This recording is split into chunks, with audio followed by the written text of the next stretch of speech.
Hi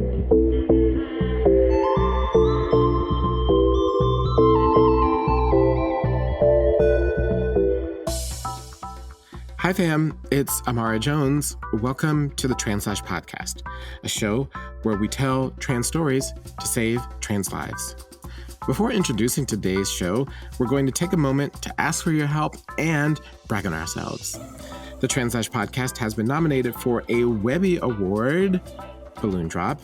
This is a big nomination celebrating the best of the internet, and winners are decided by popular vote. So, if you could take a moment to go vote for us, I would, and all of us at TransLash would appreciate it so much.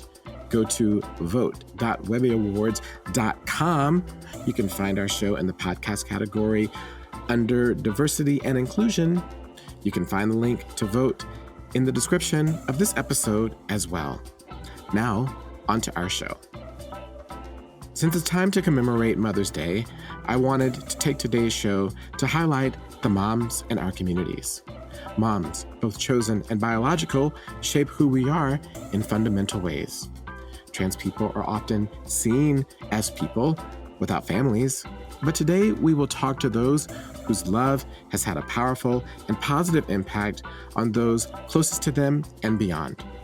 First, I have a hard but essential conversation with Terri Edmonds, a fierce advocate for her daughter, Dominique Rem'mie Fells, who is a Black trans woman lost to violence last year. Terri wants us to hear about the power of her daughter and her legacy. You could see Rem'mie from a mile away. She had a light about her, even from the time she was maybe 5 or 6. Please know that this part of our show goes to some difficult places, but ultimately, Terri's love shines through. Either way, I just want to give you a heads up so that you can do whatever you need to do to take care of yourself. And after that, I sit down with LaSaia Wade, the founder of the incredible grassroots organization Brave Space Alliance in Chicago, who is also a new mother. She discusses the importance of both biological and chosen mothers in the fight for trans liberation. I was like, I think you're pregnant because you have been nothing but an ass to me these last few days. And then he looks at me and was like, why in the hell is you in my head? I went to the Walgreens today and I got a pregnancy test and I'm pregnant. Now, before we get into our show, I just want to wish a big happy Mother's Day to all the trans moms out there and the other moms who support and love and fight for their trans kids, especially during this year. You all deserve the world, and I appreciate you so much. Our heart also goes out to those who have had difficult relationships with or who have lost their mothers. We are lifting you up.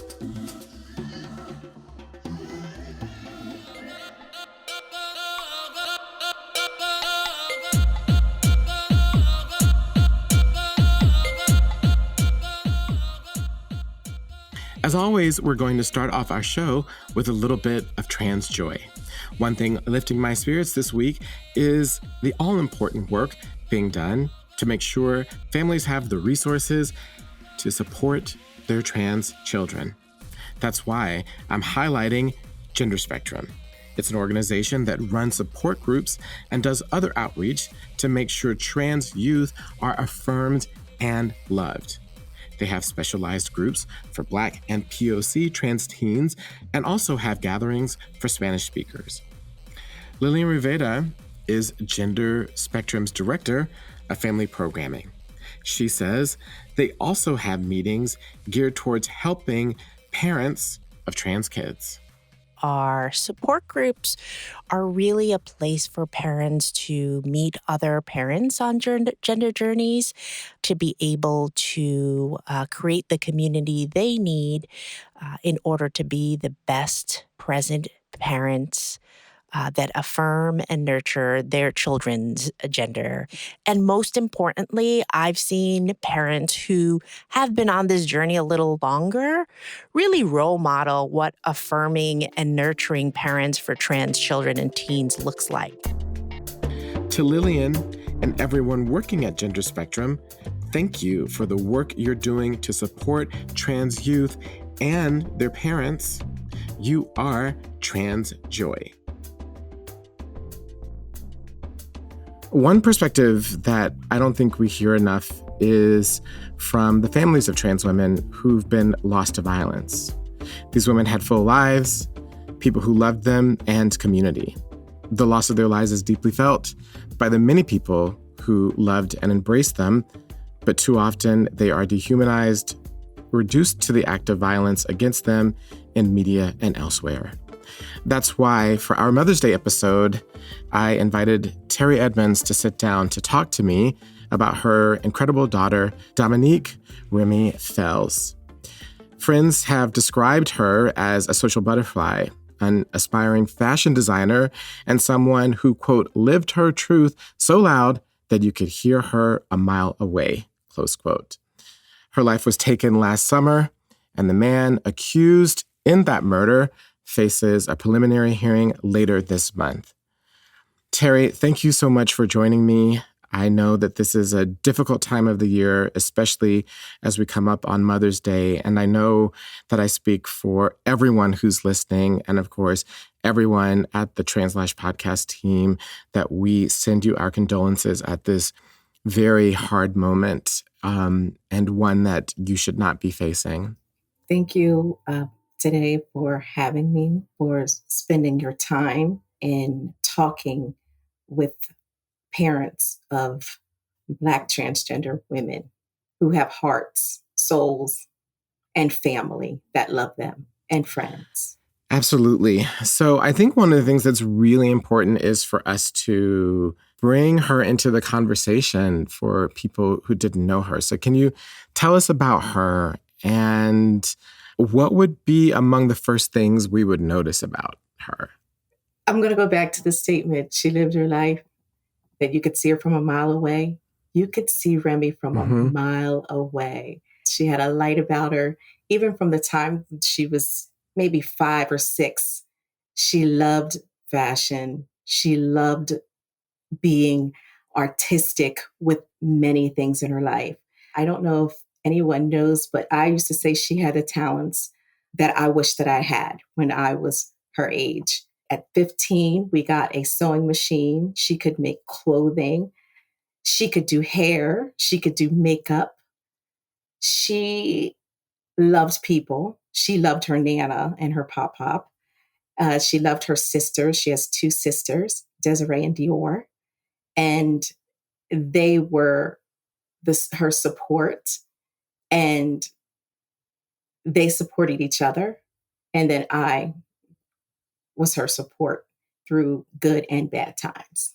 One of the things that is so clear in what you have even just painted for us is, 1, the love that you all had for her.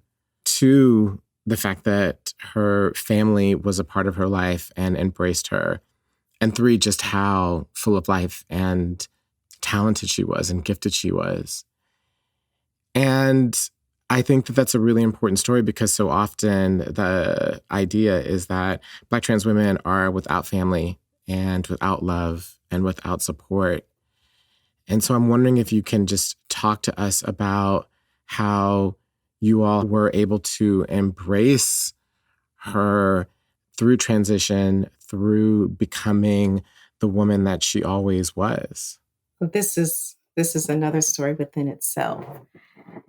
She graduated from high school and she went off to Cheney University outside of Philadelphia. And she went to school and she was going for fashion. And I'd say maybe the second year she started talking, and she came in and she said, "Mom, I want to talk to you." And so we talked, and she just told me at that point she wanted to transition.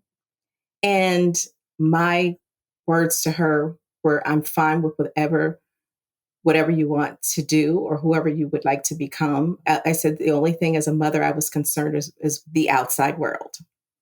At home, she was my child. She was my daughter. When she told me that's what we said, daughter. We didn't use any other term for her. When she decided a couple of years later that she wanted to start to transition and, do implants, we supported her in that way too. So often, a lot of our daughters are misgendered. They are taught that what they're doing is not right for them. Her outside didn't match her inside. And that's what she was, who she wanted to be and who she wanted to become. I just want her to be healthy, happy, and whole doing that and being the person that she wanted to be and doing hair and fashion and talking with people. She could strike up a conversation with anyone that was on the street. One of the things that we did growing up was we gave back, and my 3 children would give back and do activities with my job, with caring for, children in our community. And the love that I had for her will, again, in good and bad times, would never end for me. It sounds like on some level you weren't that surprised when she sat down next to you. I'm wondering if in some ways you always knew were you preparing yourself, or had the thought occurred to you before that, my child was assigned this gender, but it sounds like this may not be right. I'm wondering if you can just talk a little bit about that. Yes. Actually, I have an aunt, Helen, which would be my aunt, which would be Rem'mie's great aunt. She was one who played another pivotal role in her life. And she had conversations with her. Then those other conversations would spill over to mom. And so at that point in her life, I knew that what she exhibited on the outside wasn't who she really was. I'm going to go back to a story. She was in 2nd grade, and she would stand up with the girls. She would do different things, and they actually called me in for a conference. They were talking about gender identity, and so there were conversations early on. And as a mother and as a single mother, you love your children. So you're going through day to day. And one of the things that you don't really think about is that those feelings happen earlier than we want to think.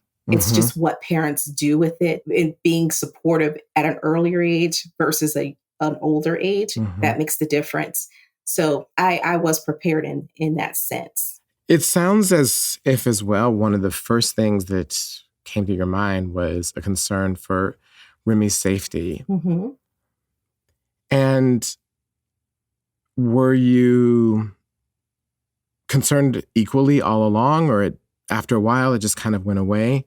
As a parent, you worry about your children on a day-to-day basis. Mine just had an extra layer to it. And, we always talked about like being safe in the community. One of the things I will tell you is that, that some of the things that she experienced, she didn't always tell me. And one of the things I'd like to say for parents, it's important that, your children feel 100% comfortable in being able to talk to you. And I think for her, a lot of it, she just didn't want to scare me. So she held a lot of things in. And that's hard for any mother, to know that your child is experiencing things that you really have no clue about. It's important to be supportive. Can you talk about the last time that you saw or spoke to her? Do you mind just talking about that? The last time that I actually spoke to her was she called and said, "Mom, I need a ride to a friend's," and we had gotten her a lift, and then I got a text message a few days later, just kind of telling me that that she loved me and that she was happy that I was a part of her life. And I look at that now and I think, but she was so much more important in my life, more than anyone would ever know. How did you learn that your daughter had been murdered? And what were some of the immediate things that went through your mind, if anything? Maybe nothing did. It's the worst phone call that any parent would ever want to get in their entire life. Let me back up, because that day I woke up, and I'm going to tell you, I'm a praying mom, and I pray for my children each and every day. And we were in the middle of the pandemic. 2 were home from college. I have my 2 youngest ones. One went to East Stroudsburg and one to Valley Forge Military College. And of course, they were sent home. They were sitting in the living room, my 2 youngest. I have an open window and you can see into my living room. And I was washing dishes, but I looked over and all I felt was I wanted the 3 of them together again. And I got emotional. And my daughters looked over and said, "Mom, what's wrong?" And I said, "I just wish that you were all, little again, and that we were all here together." Then I kind of went about my day just a little bit. And then we got a phone call, and I got the phone call, and it happened to be a detective that actually called me. He was very kind. But I just screamed. And I remember screaming, and I remember my daughter, my youngest daughter, taking the phone. We all cried together, and I just, yeah, we all cried together. And it was the hardest day of my life. And what has the impact of her loss been on your family? It's been a great loss. No matter where she was, she always would remember your birthday, a special time. Like I said, my kids were close, all 3 of them. And like I said, they supported each other. And so it's very hard to see my youngest not have their sister. But I've lost my firstborn. She was without siblings for a long time. So my children are 6 years apart. We kind of grew together. And it's hard. That's one of the hardest things that you ever have to do, is to bury a child. After the grief, of course, there was a tremendous need to find out who and why. And there was a while in terms of finding out who, and then actually capturing the person who is accused of killing her, Akhenaten Jones, who I believe was caught in Los Angeles. When you heard that he had been arrested and brought into custody, how did you feel? I imagine that those months of not knowing was unspeakable, but did it change anything? It did. Most families don't get this opportunity because there were so many before my daughter. And and they didn't get the opportunity. There was anger. There was relief. He was off the street and couldn't do anything to anyone else. And that there is a chance for justice. There have been some conflicting reports as to whether he knew her. And I'm wondering if you had any more detail on whether they did know each other well or not. Because I think that one of the things that people often don't understand is that so many times these are instances of intimate partner violence. That is to say, the people that end up murdering Black trans women know Black trans women. They're not strangers. I don't really know. She may have known him. Whether he knew my daughter or not did not give him the right to do what he did. And again, so often it happens to Black trans women, and they're undervalued. There's so many opportunities for us to get life right in helping others. And, you know, whether she knew him or not, I can't bring her back. I wish I could. But my goal is that Black trans women will be able to be heard, be seen, and be protected. That's the point here, protected. If you had the opportunity, first of all, you may not want the opportunity, but if you had the opportunity and wanted the opportunity to either tell him something, what would you say to him? You go over in your mind over and over again what you would say. I want him to just look me in my face. I want him to know that she was loved and she had a family that loved her. I just want him to see me and know that she wasn't a piece of trash that was just thrown out and away. She was someone's child. And I want him to know that she was someone's child. She was someone's sister. She was someone's niece. She was someone's daughter. She was someone's friend. My last question is, during a period of so much difficulty of loving your daughter and then losing your daughter last year, and now being able to see the person who did it held to account, I'm wondering if you have an idea yet of what healing looks like for you and healing looks like for your family. Healing looks like that he will never be able to hurt someone else again. Healing looks like my family advocating for change.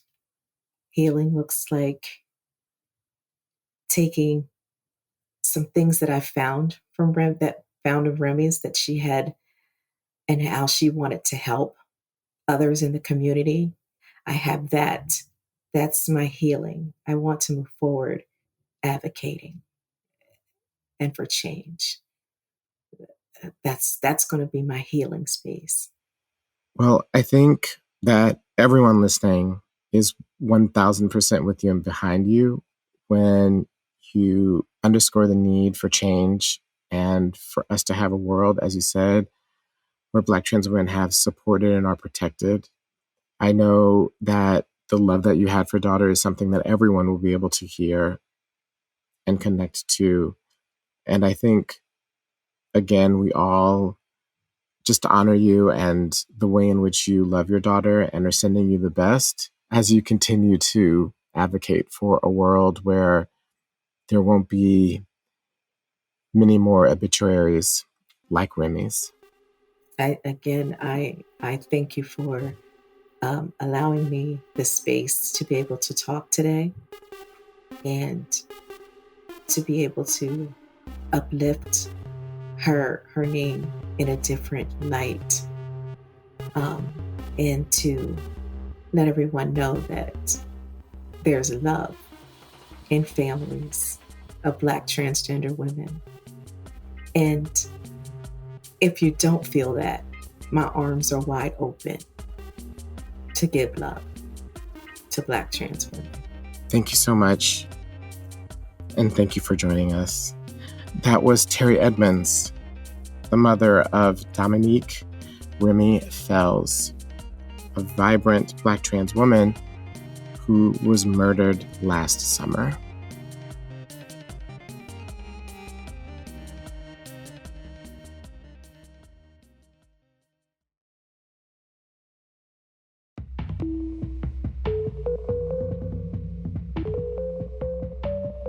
In the movement for trans liberation, there are many mothers. People in our communities creating resources and supporting us in profound ways. One such woman is LaSaia Wade.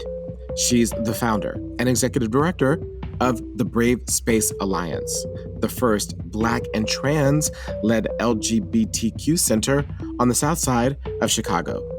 It's an organization committed to creating and providing affirming, culturally competent resources, programming, and services for and by the communities they serve. LaSaia is also known for her powerful activism, which includes being the central organizer for the largest march for trans rights in Midwestern history, the Trans Liberation Protest Chicago, and she's a new mother. For all of these reasons, LaSaia, I'm delighted to have you on the show today. I just wanted to let everybody know that we will be focusing on you today, but it is also the case that in addition to having an infant, you have a husband who is also trans. You all are recently married. But today, as I said, we're going to focus on you, and I'm so happy that you're joining us. Thank you. Thank you. I'm excited to be here. I'm wondering if you can just describe your journey into motherhood. Is it something for yourself that you saw for yourself when you were young? No, I did not. I wanted the new shoes. I wanted the new cars. I wanted the new Louis Vuitton bag that came out, the exclusive bags. I never thought I would be a mother. It's so funny because Precious Brady Davis said the same thing about almost exactly to a T. When did you decide this is something that I want to do? I was thrown into it. How do you get thrown into it? The reason why I was thrown into it is when I was younger, I had to raise my two younger sisters. I had parents that were very much so drug addicts. And then I had to learn how to grow up really quick. I started taking care of my younger sisters when I was the age of 16. I had to drop out of high school to actually make sure the bills are paid, make sure they were fed, make sure they went to school. So I was quickly thrown into parenthood in that motion. And I had to learn very much so quickly what motherhood actually really looked on myself. And ever since then, I've been mothering either my sisters or my community. Wow. So can you explain the process of how you were thrown into this version of motherhood with a child that you and your partner created together as a trans couple? I wanted to just have a sense of when you went from this is something that I want to do to this is something that I want to do and that we will do. I mean, it totally makes sense against your life and the backdrop of your life that this was something that would not be on the scheduled agenda. So when did it get on the scheduled agenda for you? It was about 3 years ago. We were having conversations around we are parenting community, we are parenting everyone else but our own. And what did it look like for us to have our own? Or what did it look like to start a family of our own? Wow. And it came to a point of like, should we? Is it possible? The work that we do is very scary. Will we bring a child in this world? Should we bring a child in this world together? So it was multiple questions that we asked each other. It was multiple points of like, we wanted to adopt and we're still going to adopt, but we wanted to have something that was me and his, a connection that me and him have. And was it his idea? Who started the conversation, or did you both say at the same time, look at each other and be like, there's something else we want to do because we are parenting, so let's parent together with a child that we create? Or was it someone's idea first? No, it was both of us. We both have been, was a parent of his younger siblings as well. I was, and then I had multiple gay kids and he had one. And it was just like, all this knowledge that we're spreading around and all this knowledge that we're giving to everyone else, we can cultivate our own and them actually really taking our knowledge and leveling it up. So you decided to go on this journey together.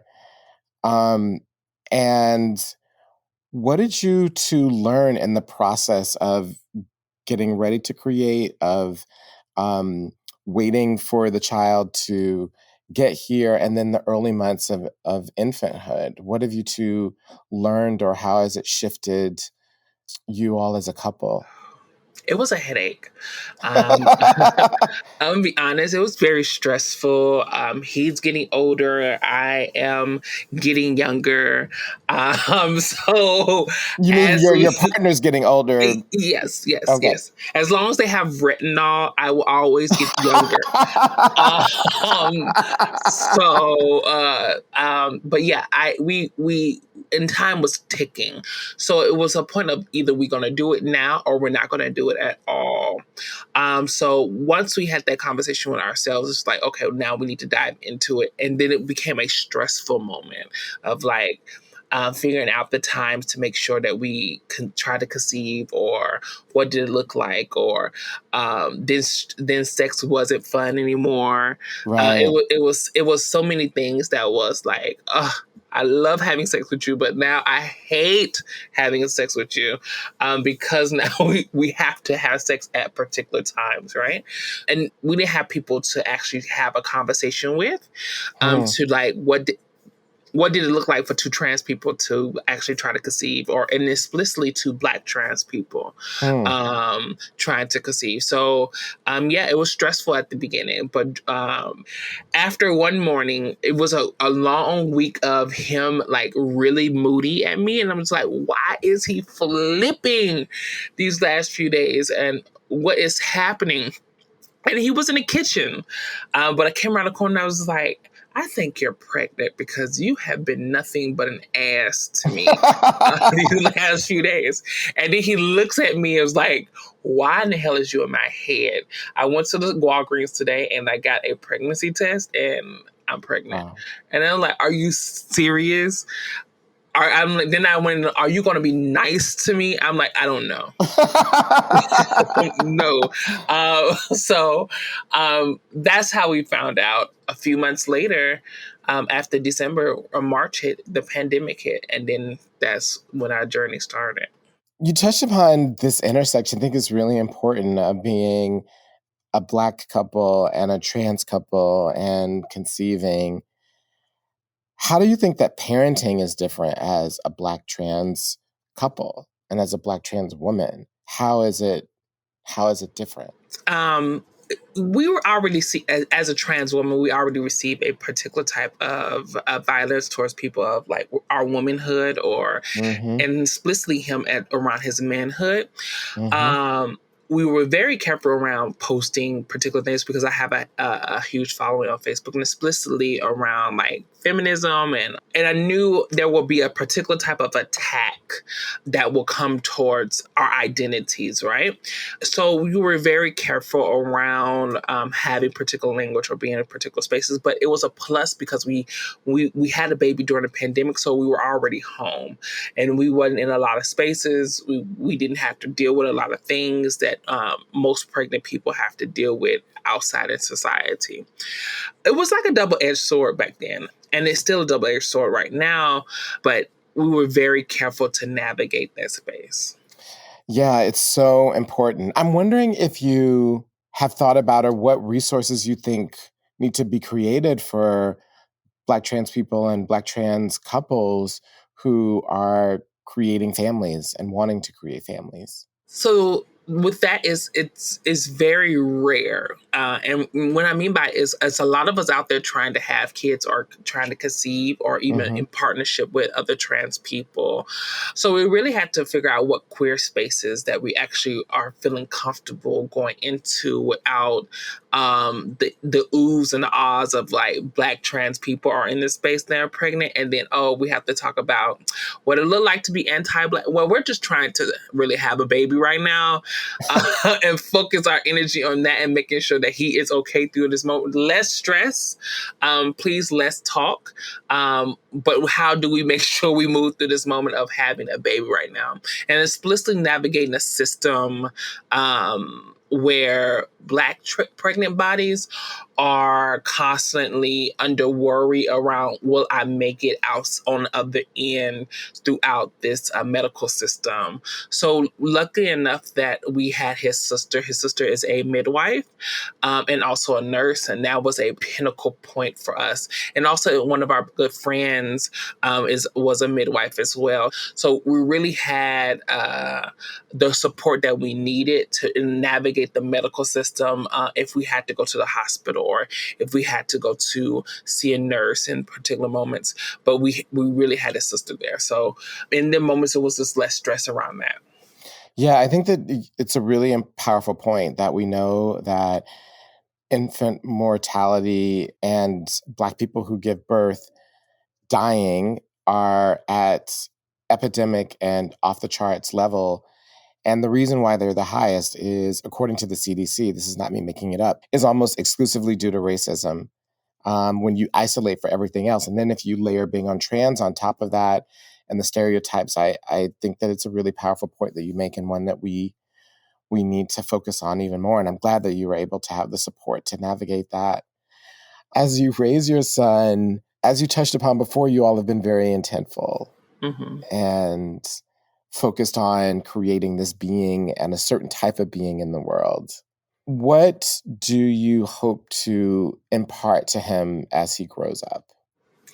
When you ask that, I go into this thought that my gay mother, Valerie Spencer, tells me is that you're literally creating liberation as a Black trans person. This is the pinnacle of a child being liberated from all types of chains, the understanding that trans people cannot give birth or have kids, the understanding that queer people cannot give birth or have kids, the understanding that Black, queer, and trans people and the parents fighting are freedom fighters too, right? So this child or children, therefore, after that are raised by us, are able to live with chains that we have broken. I call our generation the chain breakers, and I call the next generation the ankle breakers. The reason why I say that is because our generation brought in what it looks like to rest. And next thing you know, the next generation is to come in and run, and understanding what rest looks like while running without having to worry about the traumas of our parents and our ancestors. So I am excited to see this little liberated mind just to be able to give all types of pushback. And the reason why I say all types of pushback, because I'm excited to see what they talk about or how they push back in school when they're talking about historical things in school or talk about Blackness, because his father is so involved in Pan-Africanism and the understanding around Blackness. I can just imagine the force that he will have when he gets older. Wow. Well, one thing I should say is that you mentioned Valerie Spencer, who is an amazing person and figure in our community. But if she's listening, she'll be very upset if we don't say the Reverend Valerie Spencer. We'll hear about it. You'll hear about it first. I won't, because she's my mother. But she knows I honor her daily. Yes. And respectfully. But yes, that Reverend Valerie Spencer. Exactly. So I wanted to end kind of where you began in thinking about this stage of your parenting journey, which is how you are a mother in a community and how your leadership and executive directorship flows out of a sense of caretaking and motherhood. And I'm wondering how parenting has shifted your activism or what you want to achieve with Brave Space Alliance. Parenting has always shifted my activism. Like I stated before, it came from a young age of understanding that you have to take care, you have to be able to not love, but also be this. It's a certain type of Black stern love that you have to give, and it doesn't come with malice. It doesn't come with any type of like pain. It doesn't come from that at all. But it's a particular type of vibration that Black and brown bodies actually can carry when we actually really intentionally are loving and care for the people that are around us without judgment. My mother told me a long time ago, she said, I don't care if you run around with a tutu. All I'm going to do is ask to make sure you got water, you got socks or shoes on to make sure you don't get cuts. And I'm not going to judge you. I'm going to make sure you're running up and down the street, and I'm going to sit on the porch and enjoy myself while you enjoying yourself on your run. And that is a good placement of non-judgmental care, right? And that has always moved into how I maneuver throughout this world is I don't care what you do, who you are, how you come into the space. I just want to make sure you got enough food, resources, and water and clothes if you need them when you leave this door. And that's always how I'm going to maneuver throughout this world, with enough love to make sure that you understand that this is always going to be a place where you are loved, cared for, and it's going to always feel like home when you walk through these doors. I think that I can speak for everyone that we can't wait to see not only how motherhood continues to shape your leadership, but your family, and through what you all have been able to create, both in terms of your work and your family. And I just want to thank you for taking the time out of incredibly busy time as a new parent and a leader and as a wife to talk to us today. I'm so grateful. No problem. Thank you. I appreciate being in this space, and I'm excited to listen to it as well. Thank you. Thank you. And happy Mother's Day. Thank you. That was LaSaia Wade, the founder and executive director of the Brave Space Alliance. She's also a new mother. Thank you for joining me on the TransLash podcast. Now listen all the way through to the end of this show for something extra. I'm Imara Jones. If you like what you heard, please go to Apple Podcast to rate and review us. You can listen to TransLash wherever you get your podcasts. Check us out on the web at translash.org to sign up for our weekly newsletter. Follow us on Twitter and Instagram at TransLash Media. Like us on Facebook and tell your friends. The TransLash podcast is produced by TransLash Media. The TransLash team includes Oliver Ash Klein, Montana Thomas, and Yannick Ike Mirko. Our intern is Miranda Munson-Burke. Alexander Charles Adams does the sound editing for our show. Jay McCullough helped with production for today's episode. Our digital strategy is handled by Daniela Capistrano.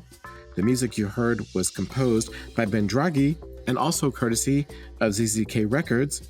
The TransLash podcast is made possible by the support of the Heising Simons Foundation.